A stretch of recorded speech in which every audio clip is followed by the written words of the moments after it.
제가 하나님 하면 여러분 아시죠? 좋습니다. 감사합니다. 사랑합니다. 여러분 이런 경험 있으세요?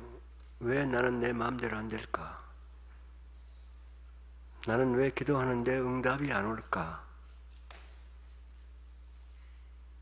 왜 나는 하는 일마다 내 마음대로 제대로 풀리지 않을까? 나는 저 사람 사랑해야 되는데 왜 자꾸 미워질까?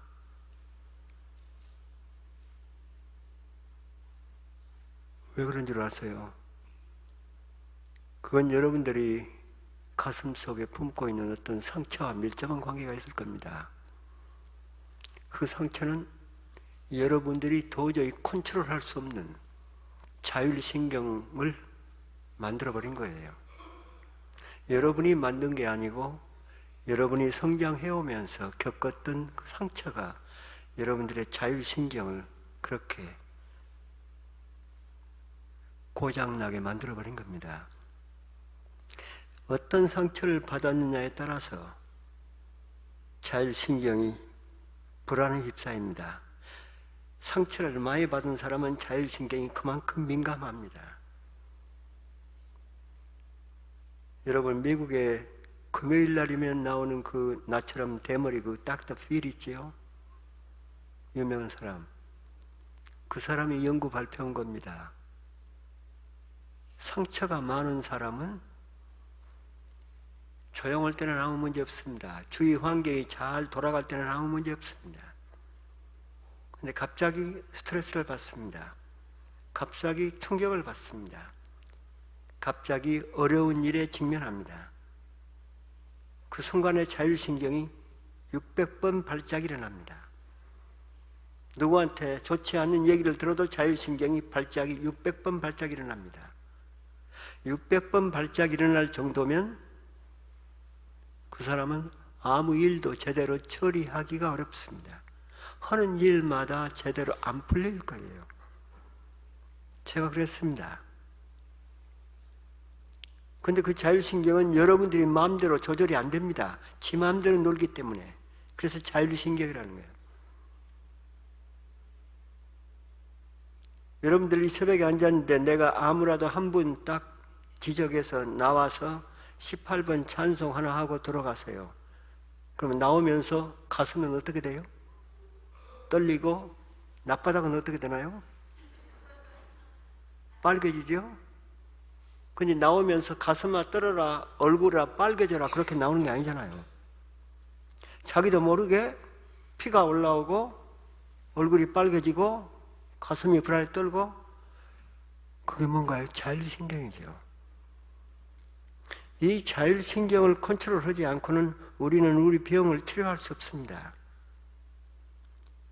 아무리 내가 병을 치료하려고 해도 암을 치료하려고 해도 내 자율신경이 계속 불안에 떨고 있는 한은 나는 그대로 죽습니다. 예수님이 왜 오셨나요? 우리를 치유하러 오셨습니다. 치유하러 오신다는 사실은 모르면 성령 받으면 거듭나면 예수님을 만나면 치유가 일어나는데 그 구체적인 증거는 내 안에 자율신경의 떨림 수치가 줄어든다는 겁니다. 제가 줄어들었잖아요. 저는 600번도 700번도 발작이 일어나니까 사람들 앞에서 그렇게 떨었지요. 근데 지금 여러분 앞에서 아무 문제 없잖아요. 내 자율신경 수치가 그만큼 떨림이 줄었다는 겁니다. 이게 치유요. 그런데 이상합니다. 자율신경은 내가 상대방을 바라보고 삥긋이 웃어. 그냥 웃어. 그리고 혼자 산보면서 그냥 웃어. 웃는 인상을 혼자 하고 있으면 자율신경은 실상과 허상을 구분을 못합니다. 실제 좋은 일이 있어서 웃는 줄 알아. 그리고는 자율신경이 좋아서 춤을 춥니다. 수치가 줄어든다는 거죠. 자, 아무 일도 없어. 그냥 주위를 둘러보면 어두운 사건뿐이요. 그런데 하나님, 찡긋 웃으면서 하나님, 좋습니다. 감사합니다. 사랑합니다. 그러면 우리 안에 자율신경은 정말 좋은 일이 있고 감사한 일이 있고 사랑할 일이 일어난 줄 알아. 그렇게 반응을 합니다. 그 순간에 자율신경은 아주 좋은 상태에서 수치가 줄어듭니다. 이걸 몇 번 하라고 그랬어요? 여러분 얼굴 보니까 안 했구만. 그걸 할 때 누가 사는 길이냐? 여러분 자신이 사는 길이에요. 여러분 남편이 사는 길이 아니고, 여러분 아내가 사는 길이 아니고, 여러분 자식이 사는 길이 아니고, 여러분 자신이 사는 길이에요. 하나님 좋습니다. 감사합니다. 사랑합니다. 이걸 팍 힘차고 그 순간에 자율신경은 난리가 나는 거예요. 좋아서 자꾸 해요. 그런데요, 상처가 많은 사람은 하나님 좋습니다. 감사합니다. 사랑합니다. 그때 자율신경이 바짝 좋아서 수치가 줄어듭니다. 근데 안고 나면요, 다시 또 왜? 나한테는 계속 좋지 않는 일만 일어났었으니까 거기에 젖어 이제 자율신경이 다시 또 발작 일어납니다. 불안합니다. 그러면 또 좋습니다. 감사합니다. 사랑합니다. 그러면 발작이 또 줄어듭니다. 여러분, 상처가 심한 가정에서 자란 사람은 하루에 5번 해가지고는 안 됩니다. 자율신경이 다시 발작 수치가 일어날 정도로 기회를 주면 안 됩니다. 그러려면 계속해야 됩니다. 여러분이 일터에 있는 일하면서도 할 수 있잖아요.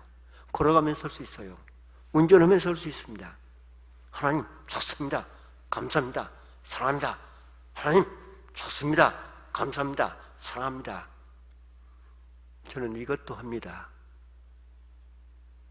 근데 시편 23편 그것도 자율신경을 엄청나게, 저는 하루에 시편 23편을 평균 30번 이상을 외웁니다. 지금도 오늘 아침도 이것에 외웠고 집에서도 외우고 왔고 암송. 좋은 장면을 상상하면서 계속 그러면 자율신경은, 아마 그래서 제 안에 지금 자율신경은 발작 수치가 올라갈 수가 없습니다. 왜? 너무나 좋은 일이 계속 일어난 줄 알고 제가 계속 시편 23편 기도하고 좋습니다. 감사합니다. 사랑합니다. 계속 해버리니까 이게 수년 동안 했잖아요. 이제는 내 자율신경이 어떤, 나한테는 계속 좋은 일만 일어나는 걸 알아. 그러니까 떨 필요가 없는 거예요. 완전은 아닙니다. 완전하신 분은 예수님 한 번뿐이니까. 그런데 이제는 내가 문제를 일으킬 만큼 내 자율신경이 그렇게 발작 일어난 일은 없습니다. 여러분, 제발 부탁입니다. 내가 돌아오는 토요일까지 새벽 기도를 하고는 그만둘, 이제 돌아갈 겁니다. 여러분한테 꼭 부탁이 있습니다. 쉬지 마세요. 쉬지 말고 기도하세요. 하나님 좋습니다. 감사합니다. 사랑합니다. 계속해서 자율신경이 계속 수치가 나중에 제자리 잡아버리면 덕은 누가 보느냐? 여러분이 보는 겁니다. 건강이 좋아지면서 창의력이 올라가고 집중력이 올라가고 저항력이 높아지고, 그러면서 여러분의 낯바닥이 아름답게 피어날 겁니다. 그러면 사람들이 여러분에게 얘기할 겁니다. 권사님 무슨 좋은 일 있어? 집사님 요즘 무슨 좋은 일 있어? 좋은 일이 하나도 없거든요. 그런데 그렇게 물을 겁니다. 이미 사람들이 여러분에게 그렇게 물을 정도가 되면 여러분들의 자율신경이 많이 정리가 상당히 되어가고 있다는 겁니다. 그때 하나님의 축복은 여러분에게 임합니다. 여러분들의 자율신경이 떨고 있는 한 성령이 여러분 안에 절대로 들어가서 역사 못합니다. 많은 사람들이 저에게 항의합니다. 성령이 못 올 일이 어디 있느냐? 맞습니다. 그런데 서울 장안바닥에 지금 대한민국에 1,000만 명의 교회 다니는 사람들이 있습니다. 1,000만 명은 900만 명 이상이 시달리고 있습니다. 내 마음대로 안 되는 거예요. 사랑이 안 되는 겁니다. 그건 뭘 증명하고 있느냐? 성령이 못할 일이 없는데, 그렇습니다. 성령이 내 안에 들어올 때 못할 일이 없습니다. 그런데 상처가 내 마음속에 딱 자리 잡고 있는 동안 자율신경이 계속 발작 일어나. 여러분, 성령이 들어가서 역사할 수 있나요? 절대로 못합니다. 우리가 그 자리를 마련해 줄 때만 성령은, 예수님은 내 안에 들어가서 역사할 수 있습니다. 내가 그 자리를 마련하지 않으면 그건 어렵습니다. 간혹 하다가 1,000명에 1명 정도 하나님이 강제로 역사할 수도 있습니다. 그러나 그런 일은 아주 드뭅니다. 주 예수 그리스도의 성령이 내 안에 들어와서 내 안에서 마음껏 날개를 펴고 역사할 수 있도록 그 자리를 마련해 주는 것은 누구냐? 절대로 다른 사람이 아닙니다. 납니다. 내 자신이 그 자리를 마련해야 됩니다. 그러려면 쉬지 말고 기도하세요. 하나님 좋습니다. 감사합니다. 사랑합니다. 이게 간단하니까. 시편 23편을 암송을 제대로 하면 더 좋습니다. 그건 우리 홈페이지에 들어가 보세요. 내가 만든 시편 23편 기도가 있습니다. 내가 만든 시편 23편 기도를 내가 다시 내 기도로 만들었습니다. 그걸 외울 때는 반드시 상상하세요. 오늘 아침도 저는 여호와는 나의 목자시니, 여호와는 나의 목자시니 내가 걱정하거나 무서워하거나 두려워하거나 불안하거나 초조할 이유가 전혀 없나이다. 여호와는 내 목자가 되시니 나를 저항하고 대들 새끼가 하나도 없는 거예요. 산골짜기를 맨발로 다니도 사자가 구렁이가 모든 호랑이가 전부 다 나를 도망가지. 여러분, 지금 이 순간에도 대한민국에서는 여러분 반드시 천사가 있는가 하면 사탄도 꼭 있습니다. 사탄은 여러분들이 아무리 잘해도 사탄의 임무는 뭐냐? 선하게 사는 여러분들을 끌어내리는 겁니다. 여러분을 파괴시키는 겁니다. 내가 가정을 살리고 상처 입은 사람을 살리고 대한민국을 이렇게 누비고 돌아다니는데도 나 못자 먹어서 배앓는 인간을 많이 있습니다. 왜? 그걸 피하려고 하면 안 됩니다. 그건 사탄의 임무니까. 여호와는 나의 목자시니 내가 걱정하고 의심하고 불안하고 초조할 이유가 전혀 없나이다. 그 기도를 하는 순간에 어떤 생각이냐? 그 사탄 새끼들 전부 다 내가 무서워서 도망가는 모습 상상합니다. 그러면 누가 좋아하느냐? 내 자율신경이 좋아합니다.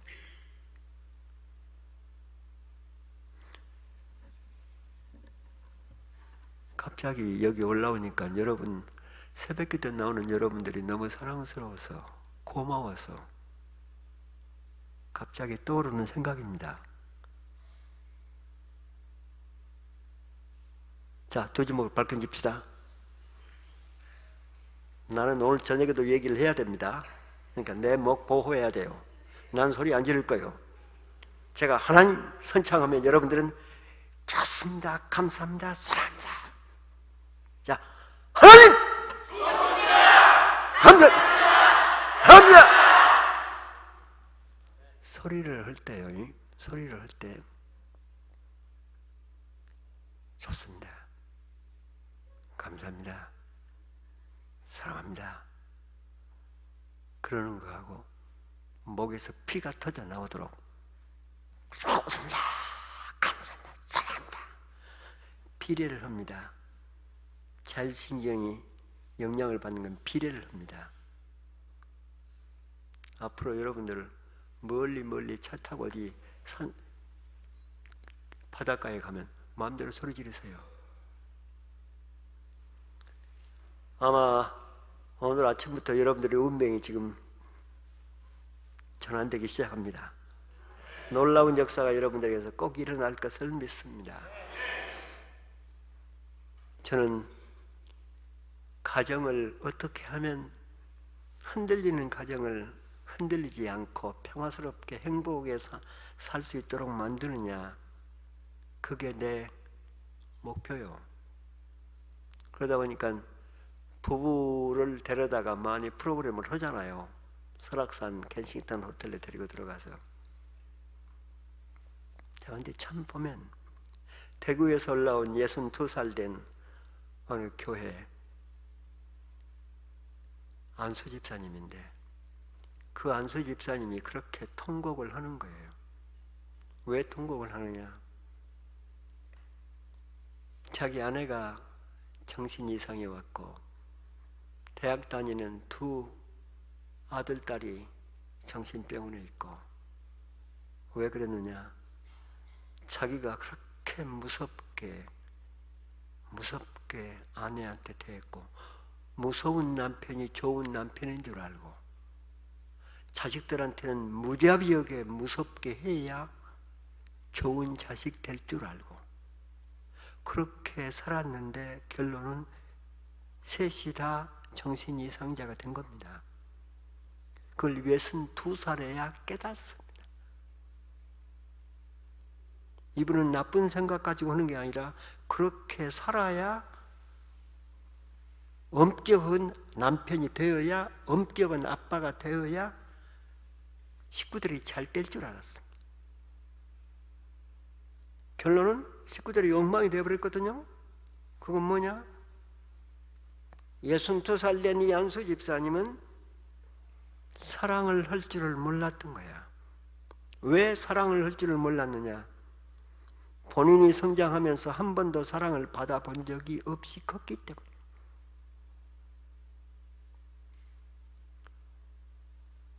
서른여덟 살 된 어느 아내는 아들을 둘이나 낳아놓고 결국 남편을 떠납니다. 떠나면서 저한테 하는 얘기요. 도저히 살 수가 없다고. 그런데 그 남편은 어떤 남편이냐? 그 남편은 아내한테 잘해보려고 발버둥을 칩니다.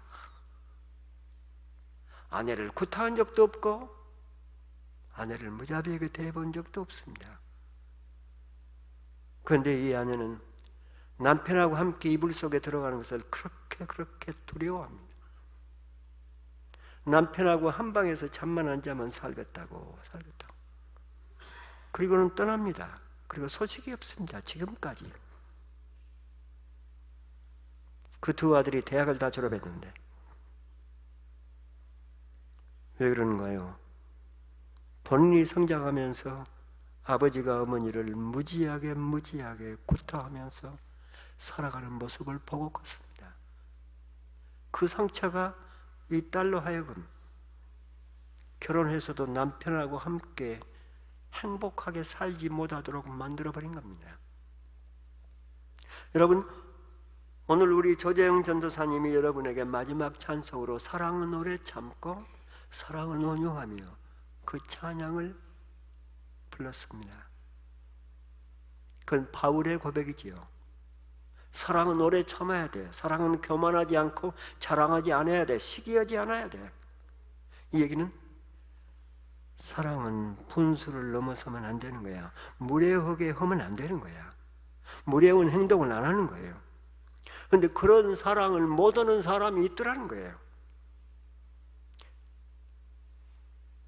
그런 사람들은 결국 어떤 사람들이냐? 바울은 보았습니다. 마음의 상처를 품고 살아가는 사람들이에요. 바울이 그랬지요. 고린도전서 13장 2번 장입니다. 11절에 보면 사람이 어렸을 때는 말하는 것이 어린아이 같고 생각하는 것이 어린아이, 깨닫는 것이 어린아이와 같고 행동하는 것이 어린아이와 같았지만 어른이 되어서는 어린아이의 일을 버려야 돼. 떠나야 돼. 근데 어른이 되어서도, 나이가 40이 되고 50이 되어서도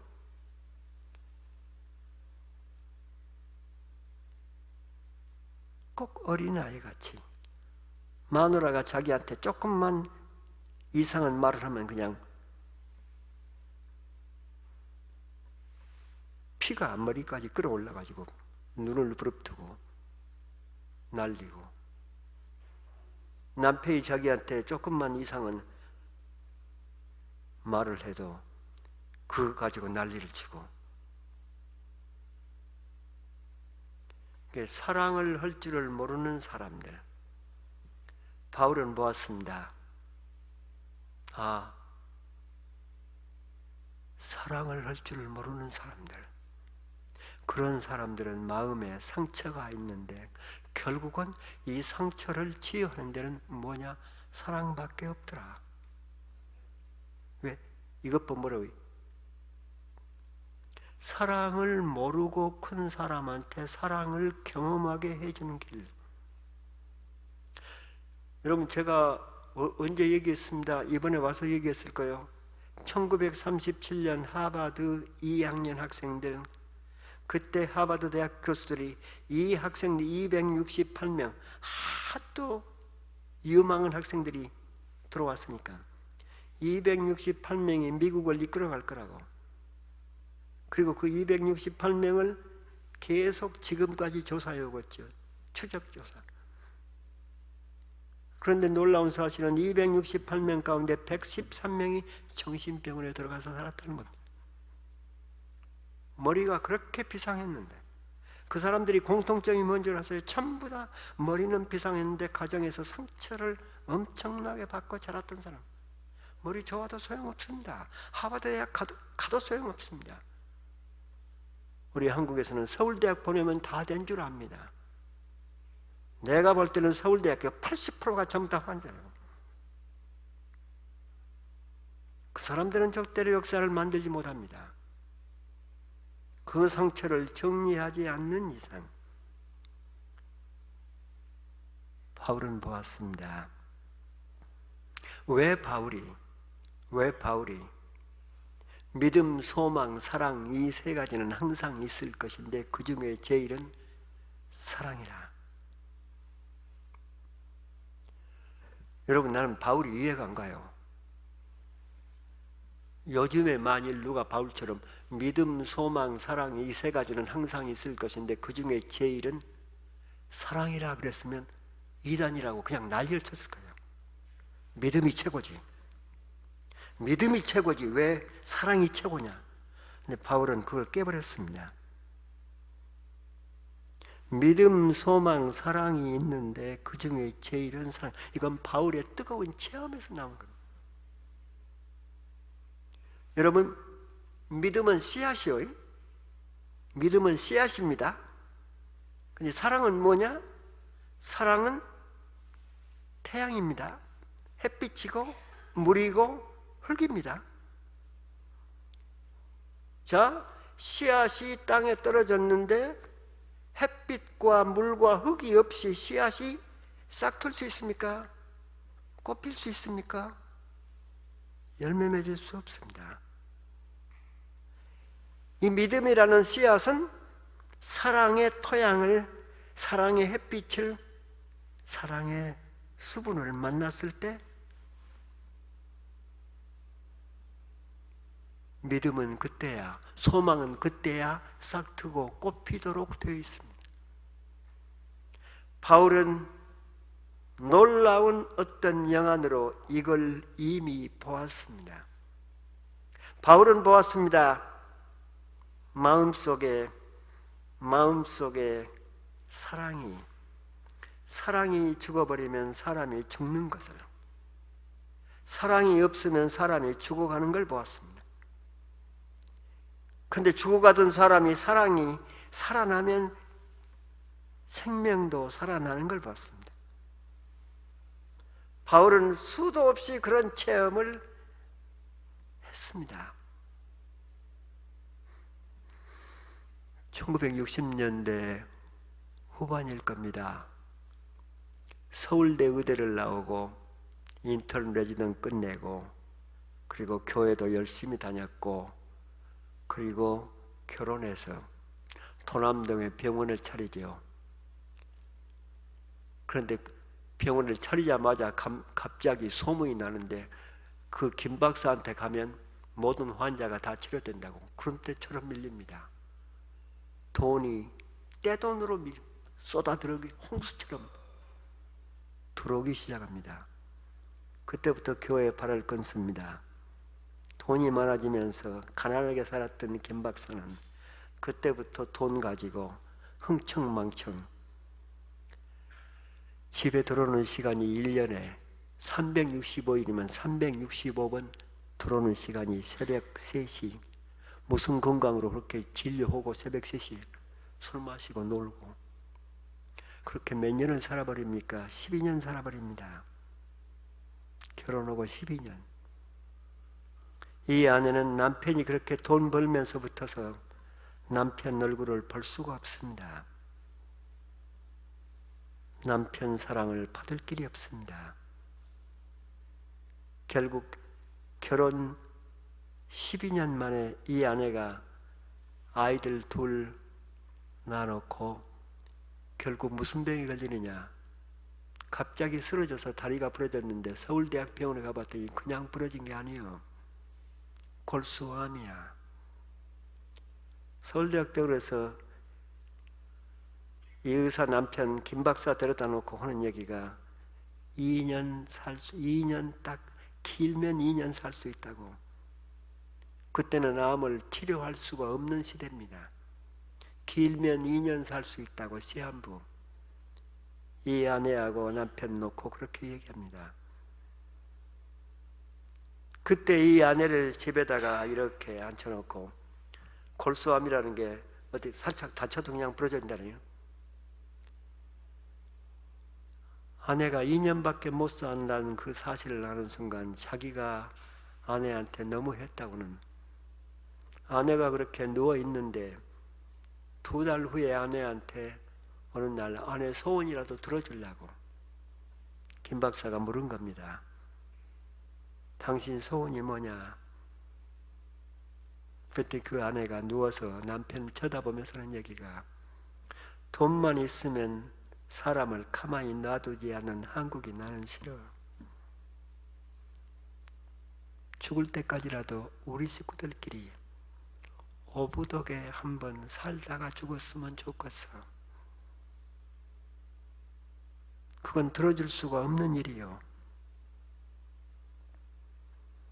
아내의 그 얘기를 김 박사는 가슴속에 생각하고 또 생각하고 딱 3개월 후에 김 박사가 놀라운 결단을 내립니다. 병원을 정리합니다. 그리고 초등학교 5학년 아들, 3학년 딸, 그 안에 병든 아내 데리고 미국으로 옵니다. 환자가 가장 치료하기 좋은 천국 애리조나 피닉스. 아내 소원 들어주려고 피닉스로 옵니다. 돈 많이 벌었으니까 자기 돈 버는 돈 가지고 미국에서는 의사 못하니까. 피닉스에 와서 아이들 학교 전학시키고 그리고 아내는 정기적으로 피닉스 병원에 매달 한두 번씩 가서 정기 검진 받고 그 아내 죽음을 기다리는 겁니다. 근데 제일 걱정이 이 아이들입니다. 동양 학생 그 당시 피닉스에 아무도 없었대요. 백인들 학교에 보냈는데 이 아이들이 학교에서 어떻게 적응할 것인가. 그 당시는 영어를 ABC도 모르고 아이들이 왔으니까. 그런데 놀라운 것은 아이들이 학교를 갔다 오면 오늘 학교 어땠냐 물으면 아이들이 춤을 추는 겁니다. 엄마 아빠 앞에서. 미국 학교는 천국이라고. 둘이가 너무너무 좋다고.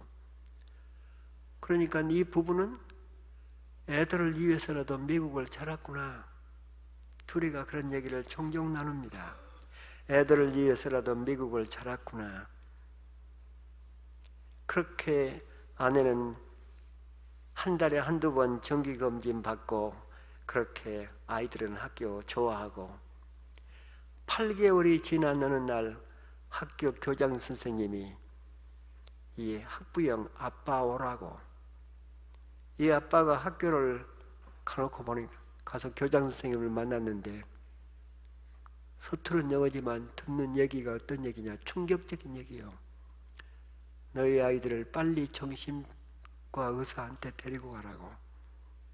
왜 그러는가 그랬더니 학교를 오면 화장실에서 안 나와버리는 거야. 숨어서. 계속 학교 화장실에 들어가서 뭉그러지 않고 안 나오는 거야. 이게 청천벽력 같은 소식입니다.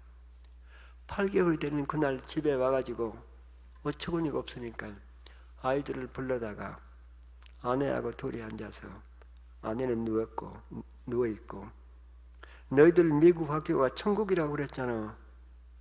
그런데 오늘 교장 선생님이 이게 웬일이야? 그때 그 두 아이가 누워있는 엄마를 붙들고 그렇게 펑펑 우는데 우리 엄마 마음 기쁘게 해주려고 그랬던 거야. 우리 엄마 마음 기쁘게 해주려고 그랬던 거야.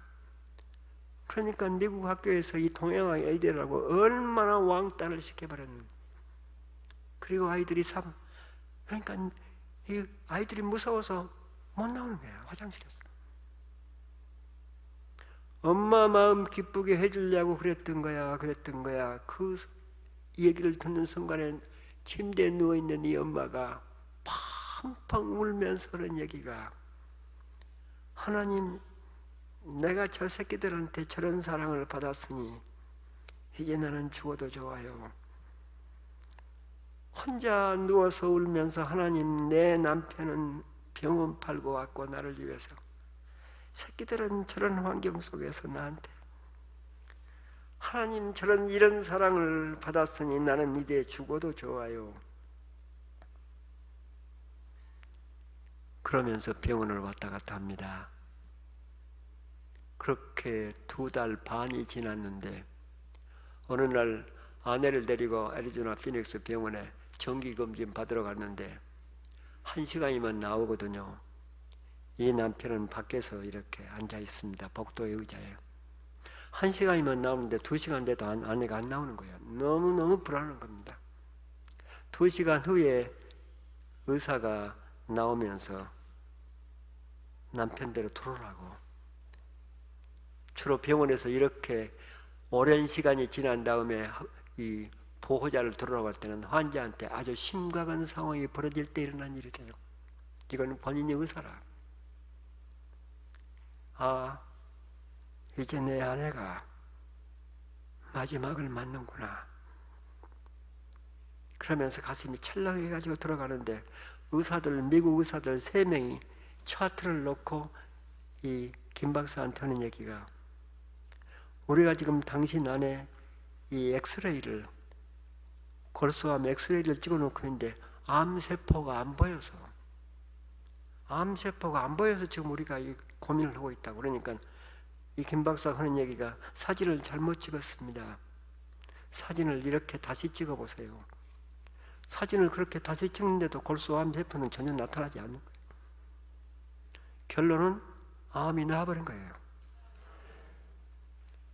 결국 자기 안에 암이 낫고 난 다음에 그 남편은 한국으로 다시 나옵니다. 그리고 하나님 앞에 이 은혜를 갚아야 된다고 김진흥 목사 두레마을, 거기서 7년 봉사를 합니다. 지금은 일산에서 개업을 해 있습니다. 그가 김용준 장로입니다.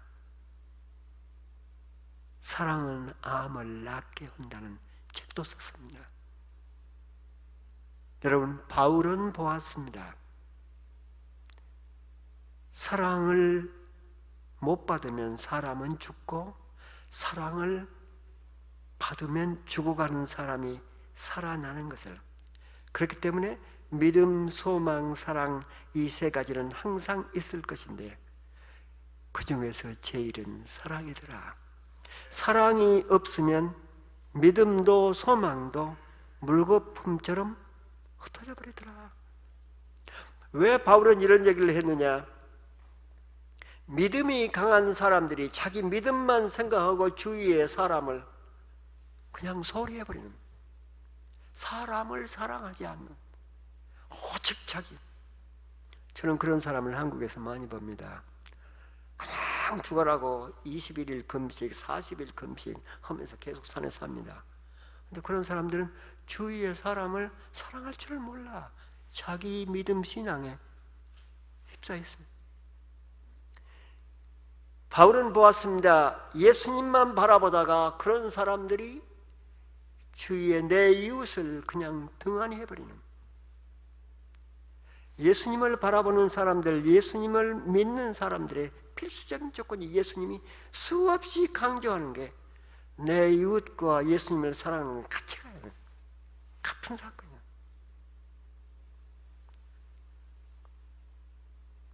사랑이 없으면 사람이 죽는 걸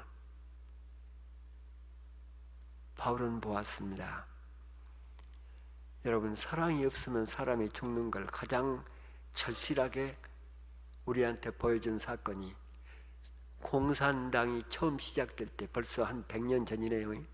소련의 공산주의가 처음 시작됐을 때 그들은 어떤 생각을 했느냐? 공산주의를 자르려면 사람을 공산주의 인간을 만들어버려야 돼. 그러려면 태어나면서부터서 어린아이들부터 부모가 기르면 안 돼. 국가에서 데려다 길러야 돼요. 그래서 국가에서, 아이가 태어나자마자 국가에서 데려다가 국가 타가소에다가 최고의 의료시설, 최고의 음식, 이 시설 가지고 아이들을 키웁니다. 국가에서. 그러니까 한 이 타가소에 보통 400명, 500명 아이들, 거기에 수많은 간호원들이 그 아이들을 키우는데, 놀라운 것은 6개월이 안 가서 3분의 1 아이들이 죽는 겁니다. 그렇게 좋은 의료시설에다가 영양을 공급하는데 6개월 딱 지나면서 3분의 1이 죽어. 1년이 되면서 또 3분의 1 또 죽습니다. 3년이 지나니까 10명 중에 2명 정도가 남더래요. 이유를 모르는 거야. 그런데 10명 중에 2명 남는 아이가 어떤 아이냐를 나중에야 발견합니다. 어떤 아이만 살아남느냐? 그 아이들 가운데서도 조금 귀여운 아이들이 있다네요. 그러면 이 우유를 먹여주는 간호원들이요, 지나다니면서 그 아이만 손으로 이렇게 아이고 귀여운 거, 아이고 이쁜 거 하면서 쓰다듬어 주는 거야. 쓰다듬어 주는 아이들만 살아남는 거야. 품에 안아주는 아이들은 더 오래 살고, 그냥 우유병만 대주고 먹이는 애들은 아무리 좋아 다 죽은 거예요. 아, 부모의 사랑이 사람을 키우는 거로구나. 그때야 공산주의가 그걸 알고 아이들을 국가에서 키우지 않고 부모한테 맡깁니다. 다시 돌려보냅니다.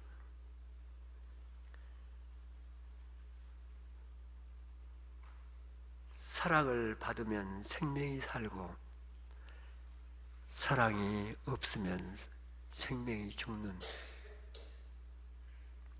우리 연구원의 정집사, 남편이 현대 고급 간부요, 젊은 사람인데 아주 또 40대 남편인데 현대 고급 머리 브레인입니다.